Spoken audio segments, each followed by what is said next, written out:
Accra Sports Stadium officially CAF a confirm say and AFCON qualifier match day 3 game one the Black Stars of Ghana and Sudan airborne and airbaso Friday 11th of October 2024 at 4 p.m. and a game no baso na email CAF at the buy and see following a comprehensive review of the reports of the CAF independent inspection regarding the Cape Coast and Accra stadiums. We are pleased to inform you that the Accra Sports Stadium has been approved to host AFCON qualifiers for Morocco 2025.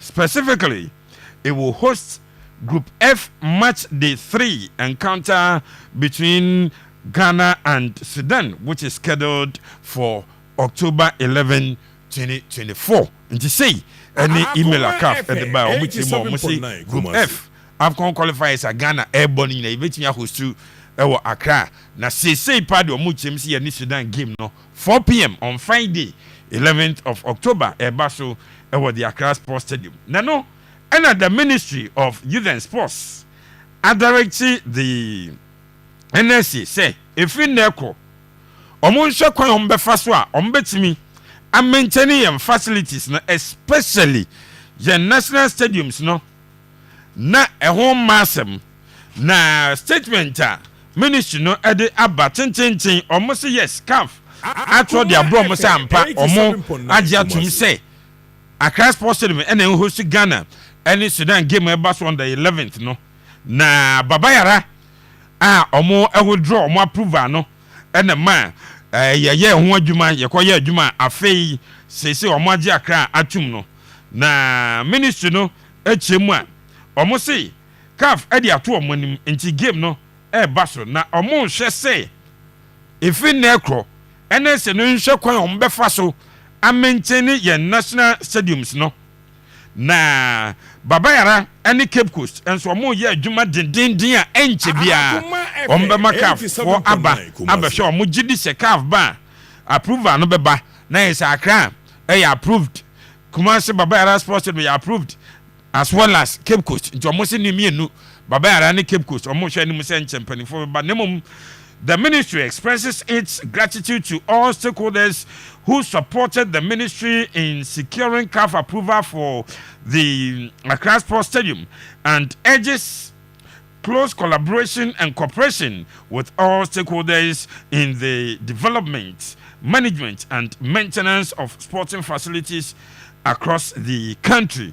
We a public relations unit of the ministry and omode sakata we ababo nti omo say NS no enhwe your monhwe kwan ombefa so ayusu yen various stadia no na fe omonhwe so omo betimi aye ho adwuma ama ya maintain no said the be na enkofa CAF awodo approval bia ye betimi a maintain approval Accra enya no no mo hwe so mbe ya adwuma na fe Kumasi any Cape Coast enso enya sa approval no na yato aso esi akan na the head coach of the Black Stars coach Otto Addo ye hwe ni mu se nyame adom atena owura yi betena ase no announce ne squad or the ebo AFCON qualifier game ayebo at the Accra Sports Stadium against Sudan no San squad na no de beko return leg no nti ye hwe ni mu se nyame adom atena owura ne betena ase ye opponent Sudan already coach James Mayela Kwasiapia anemu a 29-man squad omode ebo say 2 games no first one no bass on the 11th Accra Sports Stadium na fe ye de ani achim Libya akobo the second one me question Akuma FM 87.9 Kumasi de bia se yetena ho CAF ba bontin beka che se wa ban ne ha wa withdraw na approve ansan yakoye adwuma wo baabi na kwan ben ye befa so asa animguase we kura ne bintu ye biu se CAF mmeka se o manche se Ghana wa withdraw na approve anchi usi aka obeka ya se nya na Addo ene so original ya game we nanke ye kobo na outside Ghana kai se ya approach Togo ene omo ye se da bi omo nso game da bi aye nkyena ho ɛma bibi nsi ansa na Addo akeka ne ho kwan bɛ ne yɛmfa so na saa nimguase wei yɛnyi yɛ ho mfirim. The last time a Blasters ɛbɛbɔ wɔ Accra, the stadium was filled to capacity. This time yɛkɔ Accra Sports Stadium. So fans no mbɛkɔ. Accra is not noted for. But Accra host to Ghana. Yeah, you some numbers, but you bet me a guarantee say Accra Sports Stadium. You to me nya. So there is a free gate. You to me nya 70% full. The highest you bet me nya Accra Sports Stadium be 50%. Again, I'm not crying no. Yeah, Accra Sports Stadium dey me book Kotoko ne how to full game.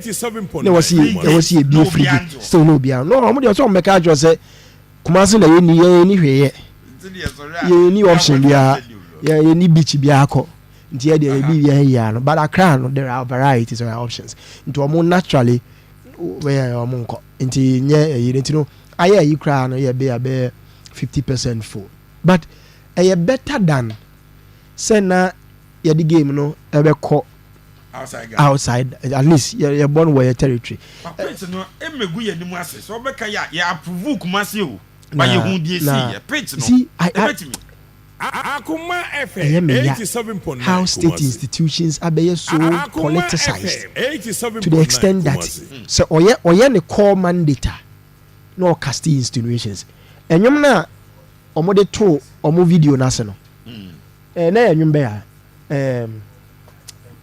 the omo de Shatawale enyum na to dem confuse so na omo de to enyum na se said dey so omo ye pitch no enti yenhwe omo nya calf approval enti yo huru enti dem confuse so dem omo komu huru why na huru no adwuma ye de ase wonza ana boatimi aye no wa anye ana egu omani nyina enu masie ana because ya ban ne yenti no e wo se ye ntam ye nyoma keka ne ma bom ana yetumi aye yetumi waningu.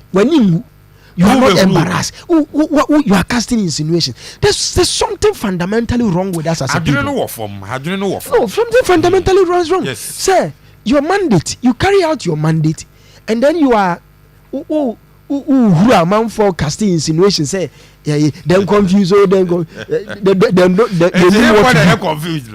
I don't know, but calf.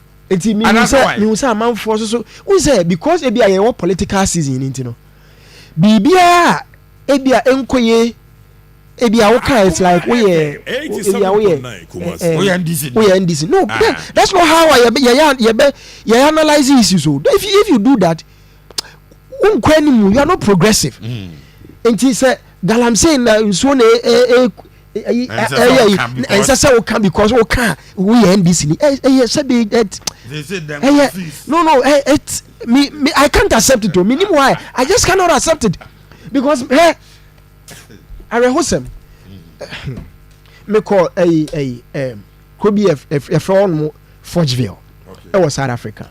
Between Forgeville and Carltonville. Mining South Africa.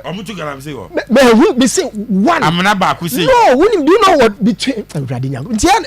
So when I get angry when me who say obi yes I didn't say yeah can't say I didn't queen. Now okay now as we NDC. Then that is how you decide to call every aspect of. There's a reason why I say yeah the omoyen. When I didn't now okay. Ne was solve a problem no it's like was score a political point but can we a state institution your mandate is to put facilities at top level. There's something fundamentally wrong with us as a, and that's why let me military man you see Kutukan was what's that one day yes say near the just for exposure. Yenkohwe de ekos wo baby yekwa ye mo mbedwane yem sam no yes sam ba ye beni abri ni ye wi ayasa babak maybe ebesesa the thinking of people kakra amoma say ya kechi enti say my yenye mediocre in our thinking it is the highest level of mediocrity pitch But pitch and missing. No, it makes me a support. You bet you have game no so. So you put a pitch in order. Why God? Why are you okay? At the end of your mandate, if I was government, I would get angry at such institutions. That institution that gives government bad names. See, I'm more be authority. No, what could take a poor decision now and lead you to an embarrassment to a nation. No, offexia. What offexia there? No, what the also in line with this, the ministry has directed the National Sports Authority to henceforth apply strict maintenance schedule for national stadium and other facilities. Sir, strict henceforth. If you never ministry sisi hono afei na ministry realize say also be taking a strict approach when it comes to handling pitches. Sir, directives in any day. See, something is wrong with us. Something is wrong with us because your mandate. Read the mandate and the functions of the National Sports Authority. Management of state facilities, sporting infrastructure. Also, afena ministry ebe direct woman. Henceforth, nebra omoji apply strict maintenance schedule for our national stadium and other facilities. As a diagro. It's like we are toying and we are excited with ourselves because what's the Bible can be was it they that compare themselves with themselves are not wise. It's wait me can NPP name this wait me can you cry saying when I'm saying that's how your level of mediocrity baby I do know. Once a man for can they were here better elsewhere and yeah can they was saying the when the sign can say more time no one said they did not say it more time when say the level of mediocrity in our mind we too big no mediocrity is there mediocrity and said I say mediocrity acquire I say what to say at the end but but you are forced to say that kind of thing is what we are doing over here. See, OBS facility. Your duty is to manage the facility. In management of the facility, all you say a decision making. Medical can say yes, almost a pescadia maintaining facility. But in yes, it can be an edge. Sikana so bejia set timing first of all timing to you can put me and maintain facility no but yet na de na say ni boss atawale nyom de akira mo say you are confusing with them confused. I mean what's all this? What's all this? A football nation. Only baby Brazil modura. Football has become huge foreign exchange earner. Yeah. For Omaino. Si akoni ekoto Enrica. Omaini nyesi government no was. Estival Chelsea. Huge amount of money is going to the nation. They've gotten to the level until the last time a story be on 3 News where the Brazilian Alpha athletes, up and coming athletes, investing money in them with the hope say when Owusu Konomo hit that level, there will be returns for the nation. There's a policy on we can and leaders Anyama making now because when it comes to talent, talent development, Korea mandate. Ube say, I didn't quite square pegs in run hole to the amano. I didn't on where I born Samran elsewhere Morocco facility. Morocco pitches are approved. They don't worry about Nigeria ain't worry about a hen a year kobo. No, a hen a year approved. They don't worry about that. They've moved beyond that. Yeah. You just need Yana Mikacho. It's all about almost Baba Yarani Cape Coast. I don't say only the time person make us a mediocrity now and I baby I also Ghana now if you say what is a Ghana kobo baby Oh, what the well, fis of the winning here, penny in what is a Ghana home game? Nka be is you. And you should rather be asking yourself, what is wrong with you? Because yes, because and see, crowd. For me, since I my young life, maintain say Ghana home game na ye need facility in ye Kobon Cote d'Ivoire. Maintain be that. There's something wrong when mediocrity becomes the order of the day. You begin to accept conditions unacceptable. You didn't say you do know. Say you accept a debate of calf instructors. Beba omo be share you be approve. Yes, honey man work my minister man. We should be forward by now policy on how ye nature sports, how our talent ye develop aban ye investment ne ba be an industry sports contribute to the economy. Contribute to the economy. Ye ko baby akosua mo de mo ye ne say. How can we learn ne ye pitch ye the roller far park so park na ye twa ban there dem confuse. What kind of so Pepe and no, I will break my pack up. Ministry, they say, or more direct NS and say fee and necro. Or more shall be maintaining national stadiums and the facilities. Na enche, Baba Arani Cape Coast, or Meframa Calf, or Lomba approval, but plus other issues. And Zazanka issue, and you call you but no yard drink, sir. Yeah, baby, I bought a game. See. They issued a statement to direct the NSC to maintain the facility. NSC mandate, and say, "Omo mandate establish NSC no order now." But the issue statement, I can't talk about maintaining facility. No. It was a penny. Yes, sir. As a kadi pursue the diara was that a statement has been issued. So NSA no shana omo manage facility no. Let me tell the minister and his people sometimes. Yes, sir. Stadium no enya complete approval. O GF in statement ni bi. Anya sa ma yenya ho adwuma sisi na.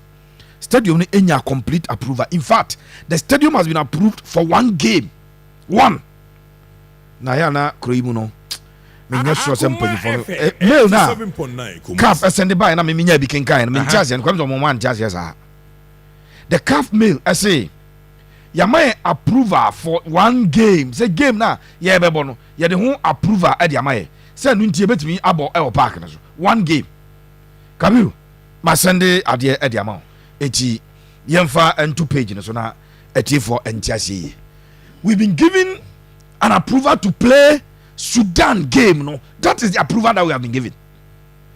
The stadium has not been given some permanent approval now. And that was a book game. Now, CAF for say, if it done they are still monitoring. Monitor stadium. I should say, a bear ready for game, no, Pepe, Shadier. Or see, we are pleased to inform you that the Accra Sports Stadium has been approved. A mail now, okay. Has been approved to host AFCON qualifiers for Morocco 2025. Specifically, it will host Group F match day 3 encounter between Ghana and Sudan, which is scheduled for October 11. That is the specific game that has been approved. Specifically. But AFCON qualifiers. Specifically, and you know, one approval say AFCON 2025 that's the general tournament qualifiers. But also specifically, so in the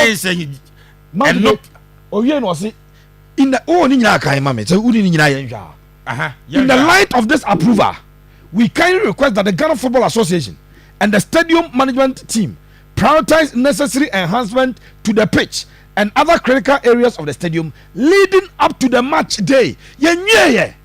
Wow. Wow. But who can imagine for me? No.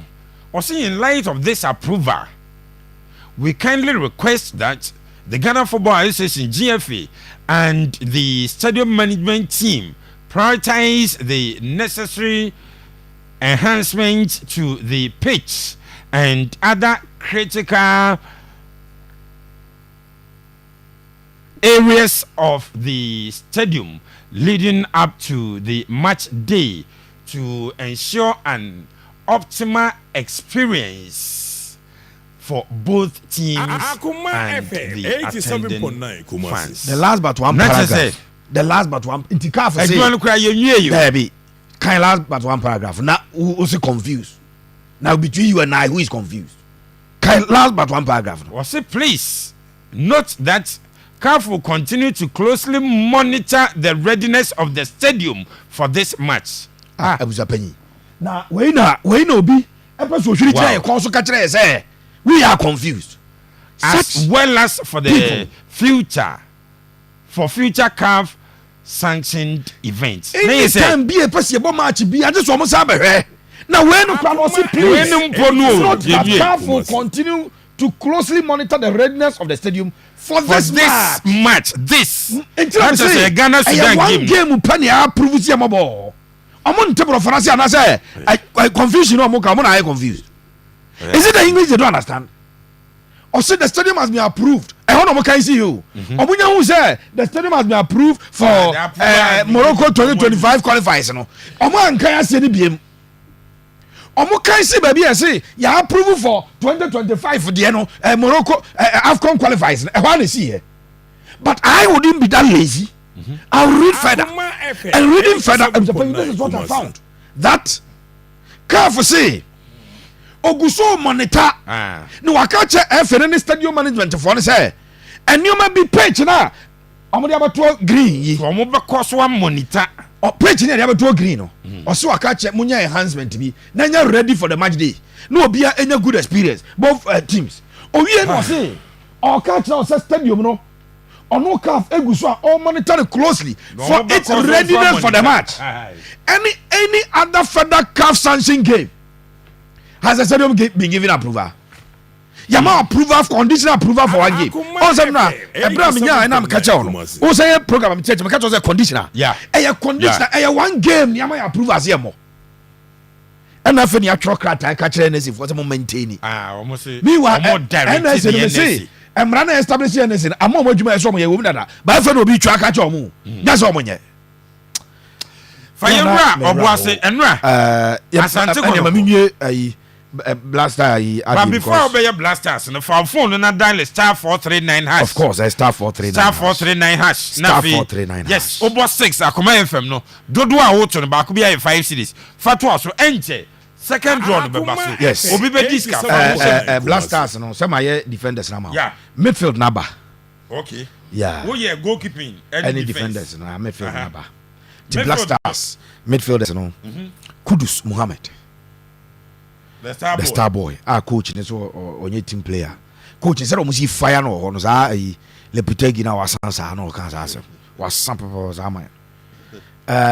Thomas Partey was still captain the team. The Arsenal man. Yeah. And I know say Partey go na for Champions League goal. O so celebrate we ya almost say na touch ni 2 minima. I did go na Majid Ashimeru. The maestro, Majid Ashimeru. 87.9. Elisha Owusu. Okay. Elisha Owusu. Abu Francis Abunom. And so Eba. Na good news. And I say Urem ewo Ikea. Branch did Ibrahim Suleimana. Yes, ono ne ho aton. Okay. Uprai ba ne ho aton. Enti ono so Eba abiwura squad nim. It midfielders no Thomas Partey, Elisha Owusu, Abu Francis, Kudus Mohammed, Suleimana, Majid Ashimeru, and all those boys, you know, the Penyoma Tomu, Amoba Ababirem for the Black Stars of Ghana. 87.9. Still, yes, but to say, your attackers in there, Ubia Baba. Okay. And some of us, bomb matches, and Europa and Conference. You boy, yeah, Saturday, Sunday league games, or it is injuries, Ama. The likes of Joseph Pinso, Abdul Fattah Isaku, Antoine Semenyo, Jordan Ayew, Inaki Williams, Brandon Thomas Asante, Ibrahim Osman. And now Ibrahim Osman, so I can find a team now. Omoko away in the Champions League, I share Girona. It was Spain, no. Ibrahim Osman, a class team. The Black Star squad, no. I want to get the confirmation from the FA. Many Henry Eguswa, Chinkomo. When the official announcement, coach, official announcement, you know. But for now, we pick up I don't want some for game no so no for the but catch us as at the time breaking news mama catch us meeting gate fees on budget. It's gate fees in here 30, 50, 100 and 150. The Accra Sports Stadium. 4 p.m. and game no Basso. It's 11th October Friday Ghana versus Sudan 4 p.m. at the Accra Sports Stadium. Midfielders strikers in Zuemo and expect you say omo ebe PM. Okay, young woman boase enra asante go